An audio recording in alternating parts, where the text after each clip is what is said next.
लंबे बाल वाली सास।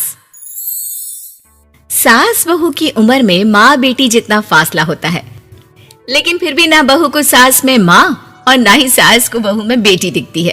कैसे? ओहो, ये बाल भी ना संभाले नहीं संभलते, इतने लंबे और काले। देखने वाले तो कहते हैं कि बहू सास और सास बहू लगती है। कौन है ये लोग माँ जी? मुझे तो नहीं दिखते जिस सास को बहू समझ रहे हैं।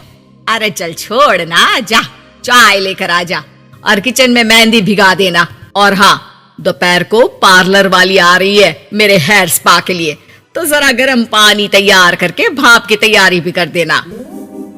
बहू खुद के बाल देखती है जो सूखे, बेजान और बेतरीके से बंधे होते हैं। बहू किचन की तरफ जाती है। यहाँ खुद के बालों को संभालने का टाइम नहीं है, ना ही पैसा, लेकिन सास के बालों पर इन्वेस्टमेंट देखकर हैरानी ही होती है मुझे तो।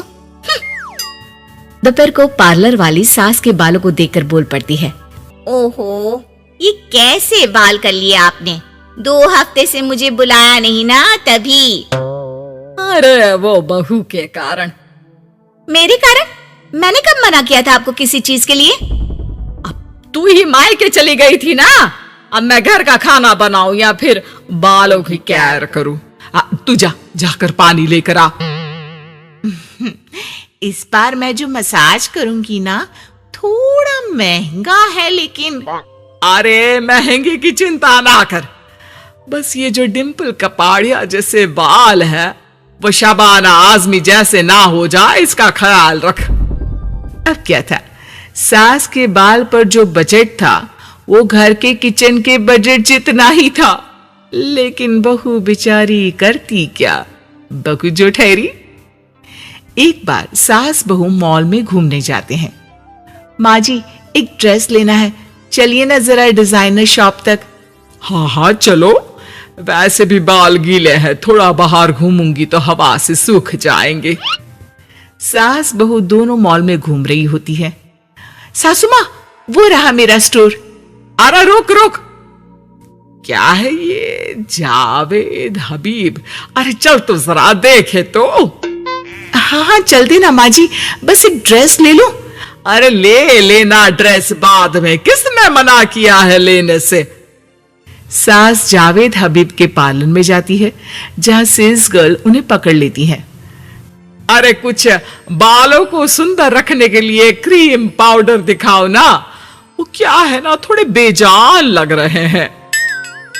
क्यों नहीं, वैसे ये नया प्रोडक्ट लॉन्च हुआ है, इससे आपके बालों की खूबसूरती 4 गुना बढ़ जाएगी। इसे लगाने के बाद ना आपको हेयर स्पा करने की जरूरत पड़ेगी और ना ही किसी महंगे शैम्पू की। बस ये लगाइए और पूरे मोहल्ले में बाल चमकाइए, लहराइए और इतराइए। अरे वाह, कितने का है? इतना सस्ता कि आपको हंसी आ जाएगी। तो एक काम करते हैं ना, पहले हम हंसी लेते हैं, क्यों? ये जरूर आपकी बहू होगी, है ना? कैसे पता? अरे भला कौन सी बहू चाहेगी कि सास के बाल सुंदर दिखे? मुझे नहीं लगता कि आप ये प्रोडक्ट ले पाएंगी। एक काम करिए, फिर कभी आइएगा। अरे ओए, पैक कर दे इसे, और सुन, 2 पैकेट पैक करना, और आज के बाद किसी सास बहू के बीच लड़ाई लगाने की कोशिश ना करना। सेल्स गर्ल मुस्कुराकर साथ खड़ी दोस्तों को देखती है और सामान पैक कर देती है। उन लोगों के जाने के बाद, देखा मैंने कैसे खेल खेला? बहू मानती तो मुसीबत, और ना मानती तो भी मुसीबत।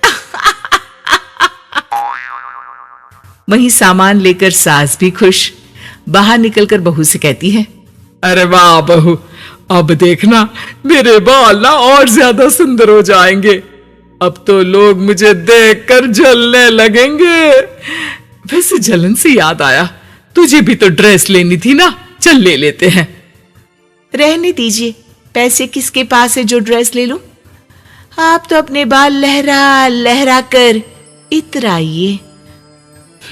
मैं कोई पुरानी ड्रेस ही पहन लूंगी। चलो वो भी ठीक है बहू। देख, हमेशा ना फालतू खर्चे से बचना चाहिए। मैं बिल्कुल फेवर में नहीं थी तेरी नई ड्रेस के लिए, फिर भी तुझे मना नहीं कर पा रही थी। बहू के तो मन में आता है कि सास की इस बात के बाद वो उन्हें इतना अच्छा करारा जवाब दे, लेकिन चुप हो जाती है। सास का बालों को लहराना और इतराना यूं ही चल रहा था। एक दिन, माँ जी, न जाने क्यों चक्कर आ रहा है, लगता नहीं कि मैं काम कर पाऊंगी, मैं अपने कमरे में आराम करने जा रही हूँ। थोड़ी देर बाद पति भी आ जाता है। माँ, शिखा को कहीं देखा क्या? आज बहुत दिनों बाद घर की रसोई से इतनी अच्छी खुशबू आ रही है। मन तो कर रहा है कि बिना चेंज किए ही खाना खाने बैठ जाऊं। अरे बेटा, खाना आज मैंने बनाया है तो घर तो महकेगा ही। तेरी बीबी बीमार बैठी है। पति हैरान होकर पत्नी के कमरे में जाता है, जहां वो आराम से तानपुरा का शो देख रही थी। अरे, माँ ने तो बताया कि तुम ठीक नहीं हो, पेट में दर्द है। अरे नहीं नहीं, वो ना मेरा फेवरेट म्यूजिक शो आने वाला था। अब माँ की तो आदत पता है ना, ये बना दो, वो बना दो, ये दे दो, वो दे दो, तो बस मैंने बहाना बना लिया। पति बीवी की बात पर मुस्कुराता है और वहां से चला जाता है। दरअसल शिखा को म्यूजिक का बड़ा शौक था और उसके पसंदीदा संगीतकार उसके शहर में थे और संगीत की क्लास लेने वाले थे। अरे देखो देखो, ये धनवानी महाराज हमारे शहर में है, और तो और ये यहाँ सबको संगीत सिखाने के लिए आए हैं। मैं भी इनकी क्लास ज्वाइन करूंगी, कल जाकर पता करती हूँ। सास और पति भी शिखा की बात पर खुश हो जाते हैं, लेकिन अगले रोज जब शिखा वहां से वापस आती है तो उसका मुंह उतरा होता है। अरे क्या हो गया? तेरी शक्ल देखकर क्या उन लोगों ने तुझे लेने से मना कर दिया? पहली बार बहू सास के ताने का कोई जवाब नहीं देती और चुपचाप जाकर कमरे में बैठ जाती है, जहां पति कहता है, अरे क्या हो गया मेरी अनारकली, क्यों मुंह लटका रखा है? अरे कुछ नहीं, बस ऐसे ही। सास कमरे के बाहर जाकर खड़ी हो जाती है। अरे मुझे तो बताओ, क्या हो गया? शिखा रोने लगती है और रोते रोते बताती है कि वो लोग 1 लाख रुपए में कोर्स करा रहे, मैं इतने पैसे कहां से लाऊं? पति भी चुप हो जाता है, क्योंकि वो जानता है कि इतने पैसे का तो वो भी इंतजाम नहीं कर पाएगा। देखिए ना, कैसे अपनी कला को बेच रहे हैं, लेकिन गलत भी क्या है, नामी गिरामी है। अरे कोई बात नहीं शिखा, मैं कोशिश करता हूँ किसी से उधार लेने की। जब कोर्स करके तुम खुद की क्लास खोलना, उससे जो पैसे आएंगे उससे फीस भर देना। पति कई लोगों से बात करता है, लेकिन उसे कहीं से पैसे नहीं मिलते। शाम को मुंह लटकाकर पति घर आता है। मैंने काफी कोशिश की, लेकिन कहीं इंतजाम नहीं हुआ। अरे कोई बात नहीं, मैं भी ना क्या करूंगी म्यूजिक सीखकर। वैसे भी कल आखिरी दिन है पैसे जमा करने के लिए, अब इतनी जल्दी कहां से आने वाला है पैसा। लेकिन अगले दिन, बहू ये ले पैसे, जाकर अपना नाम लिखवा दे संगीत की क्लास के लिए। बहू इतना सारा पैसा देखकर दंग रह जाती है।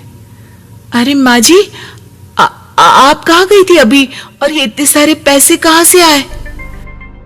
सास मुस्कुराकर पीछे मुड़ती है और बहू को अपने सर के बाल दिखाती है, जो अब छोटे छोटे होते हैं। मैंने ना अपने बाल उस विदेशी कंपनी को बेच दिए, जो बाल के बदले में पैसे देती है। अब मेरे बाल थे ही इतने सुंदर के 1 लाख मिल गए, वरना तेरे बालों का तो कोई 500 भी ना दे। बहू को सास की बात से रोना आ जाता है। वो सास के गले लग जाती है। लेकिन कोई मुझे करोड़ों भी देना तो भी मैं इतनी अच्छी सास ना दूं।